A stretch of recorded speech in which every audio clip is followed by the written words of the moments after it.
Hello everyone, this is the continuation of the part 2 of battery management system which was presented by myself Manikanta, and this video series is going to continued further by Ekta Chirde, Avinash and Parikshit.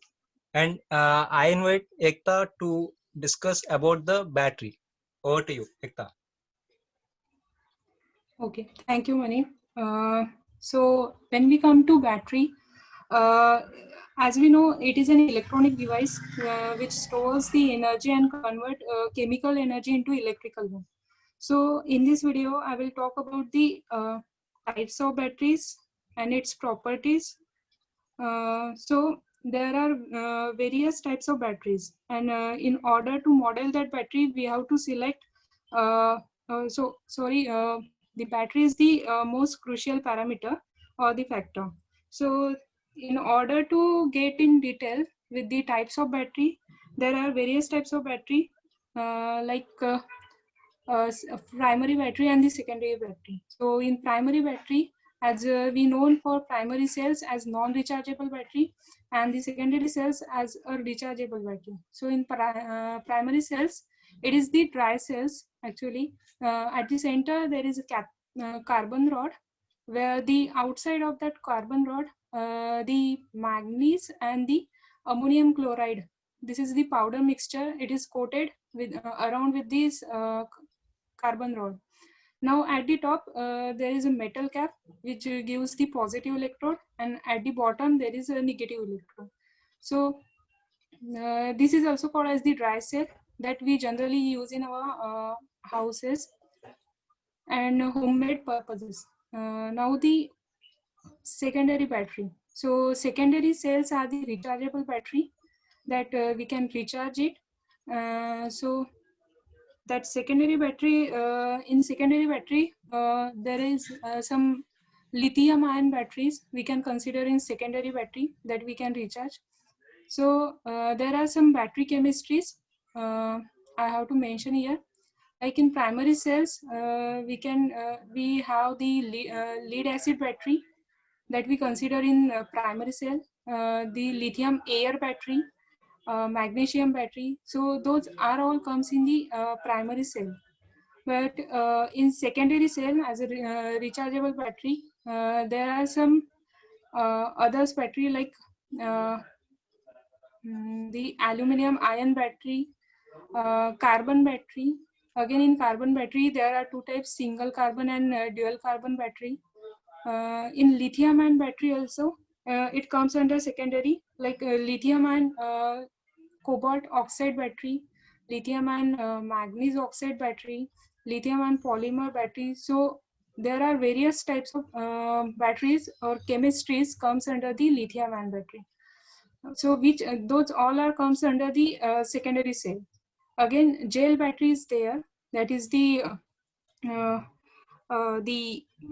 gel battery having some scope, 2 days future. So gel battery generally it is a lead acid battery with the this gel battery is the lead acid battery which with the jellified electrolyte, and in that the sulfuric acid is mixed with the fumed silica, so which gives the gel like immobile. So this is the gel battery. Now over to when we comes to another battery types like swappable battery. So in swappable battery, first I will give the definition for swappable. That swappable battery, that means the exchange the drain batteries with the fully charged batteries. So this is called the battery swapping, and it is done in the exchange station only. So commonly used in warehouses using the electric forklift trucks. Now, when we come to this swappable one, like in general, the battery charging requires the long time. So it may be for it may be for electric vehicle or for hybrid electric vehicle. So thus for that, due to some policy or money or infrastructure constraint, they are not widely deploy this swappable battery. So in short, customers have to wait to recharge that battery. So the battery swapping can provide the fully charged battery, which does not require the depleting energy of older one. Then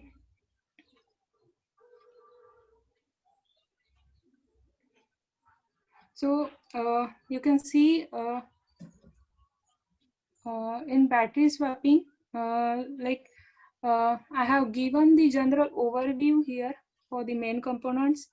So we can see here the structure, for example, if we have the Tesla BSS as a case study, so it consists of a mechanical and structural components as well as electrical also.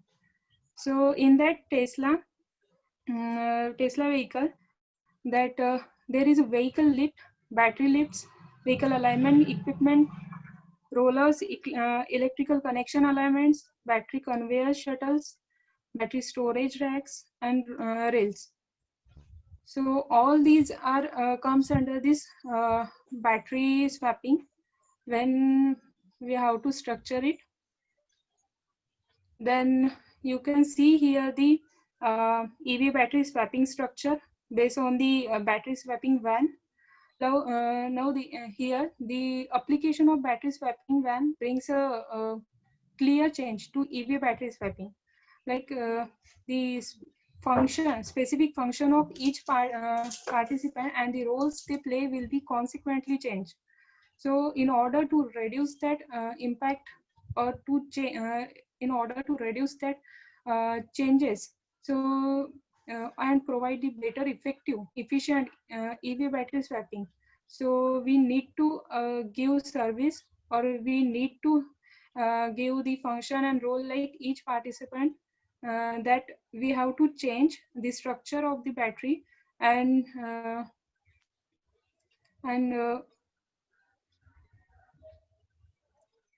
so there are some specific process for this battery production, like charging, transportation, storage, swapping, communication. So all are comes under this battery swapping system structure. So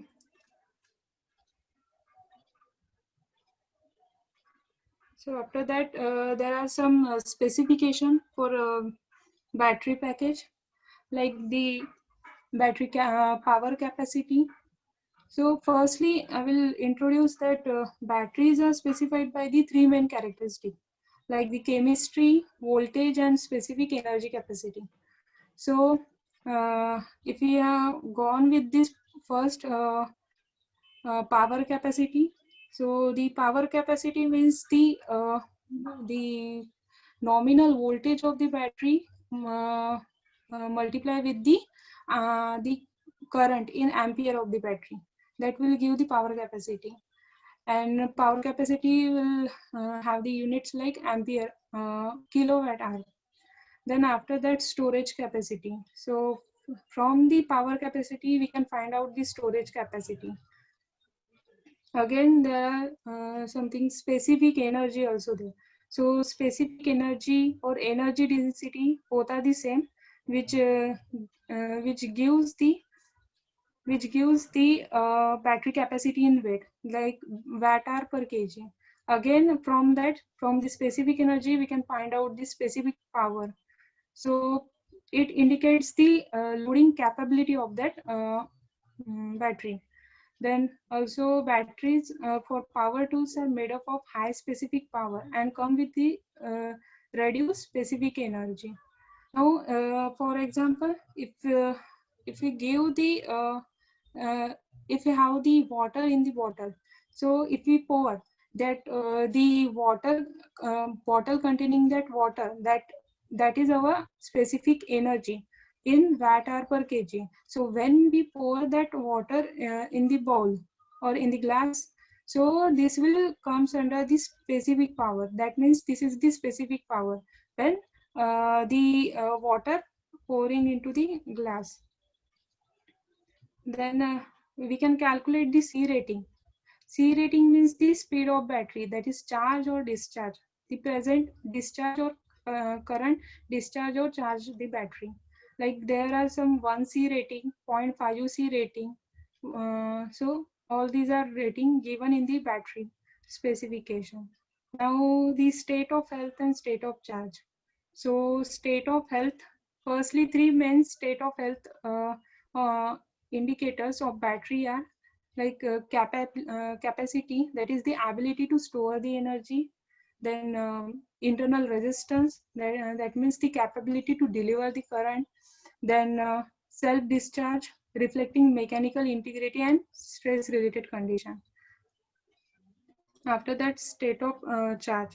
So state of charge means firstly state of charge which reflects the battery charge level and reading the battery user is most familiar with. So SOC fuel gauge can create the false sense of security as good and faded batteries show 100% when fully charged. Now when we comes to regular battery. So I have considered here the CG R17500, that is the lithium ion battery which is normally used in our vehicle. And this CGR17500 lithium ion battery this is developed by the Panasonic company. So this battery consists of this battery having the chemistries LiCoO2. So in this battery there are two electrodes, positive and the negative. So positive electrode is the LiCoO2 and the negative one is the graphite, that is LiC6. So and the electrolyte of that lithium ion battery consists of a salt which are dissolved in an organic solvent. Now it is it having the cylindrical structure with the diameter 17 mm and the height 50 mm. So some reactions are there to calculate the electrode reactions are there for that, like the for charging and discharging the battery. So that's it from my side, and the next part will discuss by Avinash. Over to you, Avinash.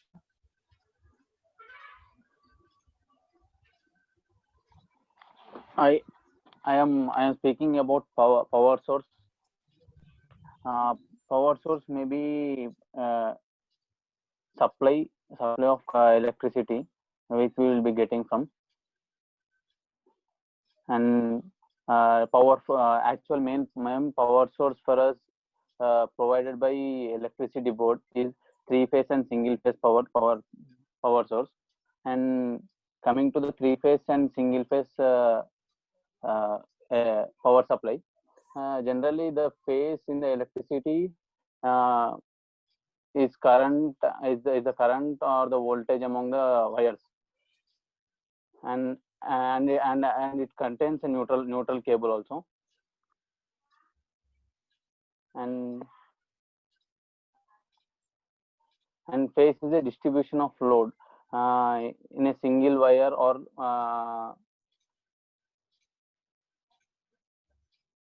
single wire, or if it is used in a single wire and neutral, it is called single phase. And if it is if we use 3 wires or 4 wires for a three phase system, and both supply AC power. And coming to the main power source, we can get power from thermal plants like coal thermal power plants, and nuclear power plants, hydro power plants, wind power and solar power.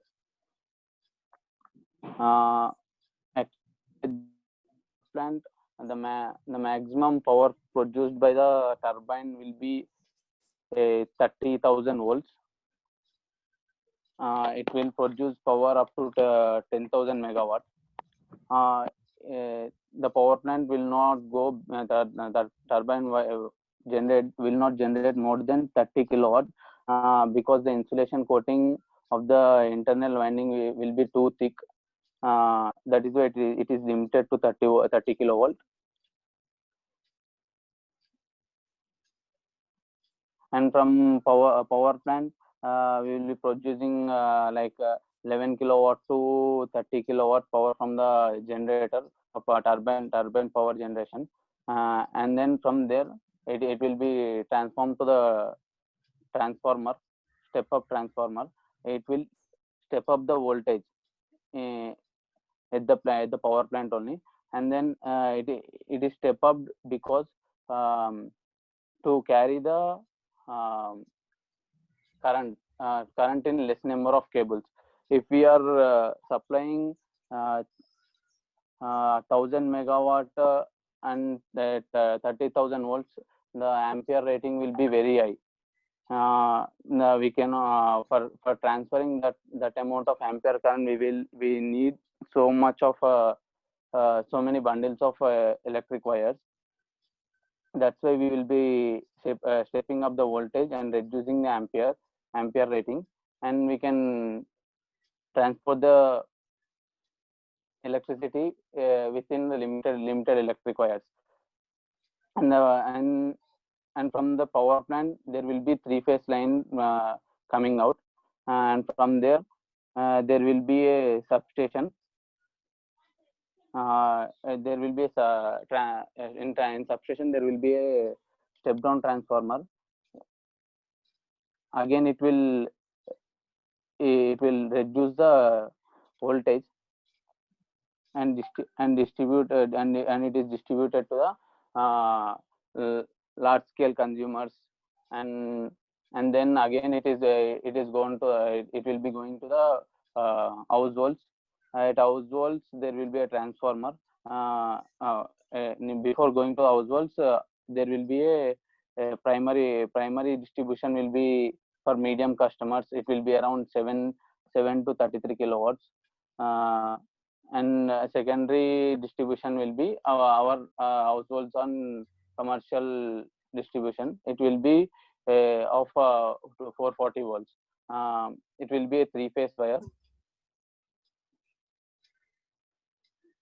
and if we take one wire from that and one neutral, then it will be a single phase. If we want if the load is high, then we can take 3-phase. If we want more load, 3-phase will be preferred. If not, up to 7 kilowatt or 7.5 kilowatt, 1-phase is enough. Beyond that limit, we need to use 3-phase system. And coming to the materials used for the transmission electricity. Electricity lines is copper, aluminum, cadmium, copper alloy, phosphorus, bronze, steel core, aluminum, and steel core copper. Copper and aluminum, steel core aluminum will be used more because aluminum is very less weight, and copper is high tensile strength. Copper will be having high tensile strength. And coming to the electric vehicle equipment like charging stations, there will be a supply of electricity from the charging stations. There will be a DC charging stations and AC charging stations. In AC, there will be direct current will be transferred to the vehicles by the means of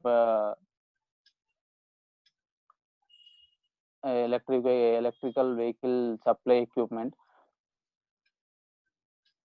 And into the AC charging, there will be 2 types: normal AC charging and fast AC charging. And in normal AC charging, the rating will be power rating will be around 2.5 to 3 kilowatt. And in fast AC charging, it will be around 7.5 to 22 kilowatt. And coming to the DC fast charging, there will be two types of the level 1 and level 2 type of charging.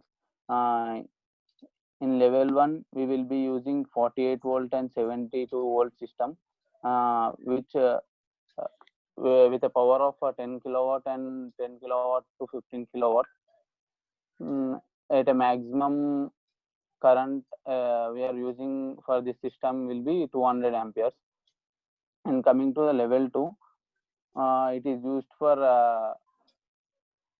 high rated battery vehicles, like Tesla vehicles and Nissan Leaf. It will be, the voltage is up to 1000 volts, and power rating will be 30 kilowatts to 150 kilowatts, and maximum power current rating will be 150 amps. And coming to the chargers, there are AC types of chargers and the DC type of, there will be different types of chargers. And coming to the AC plug connectors, there are in India we will be using IEC 6030 for e-cars and some Mahindra E2 vehicles and e-rickshaws.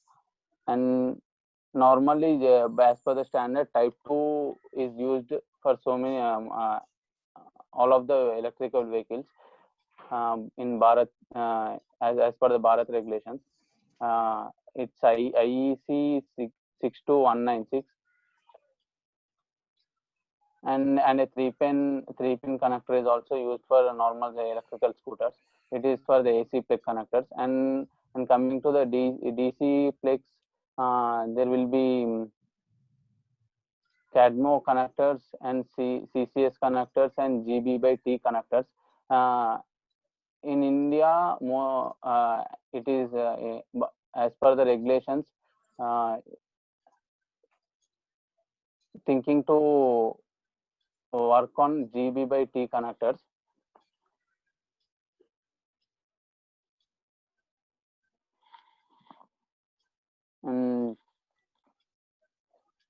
And CADMO connectors are also used for high power battery vehicles for fast charging.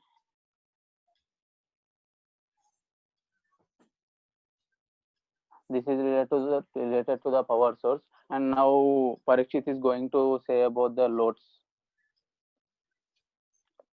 So here are three types of loads used in electric vehicles. Means there are resistive load, inductive load, and capacitive load.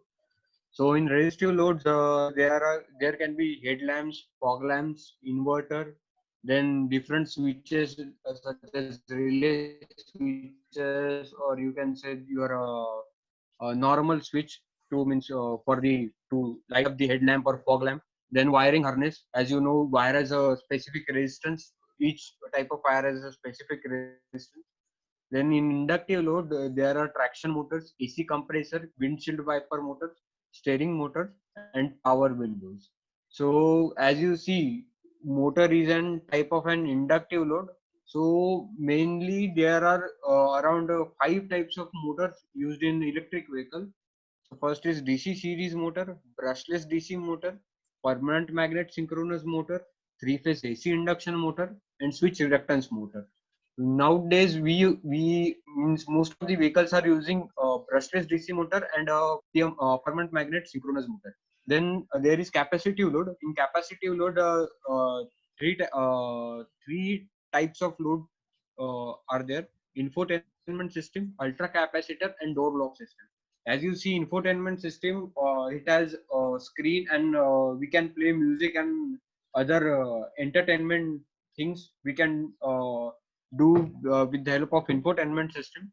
And so it has capacitive load, as it has screen and other components also. Then ultra capacitor, as you know, means when vehicle required high power, or means it required high speed at for the certain amount of time, we used ultra capacitor. What we do, we charge the ultra capacitor for time while, and then when we require high speed or high torque, we use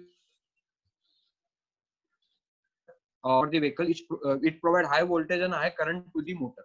Then there is door lock system. It also used it also used an capacitive load. So these are the general loads used in electric vehicle. So thank you for listening our present our poster. Thank you so much.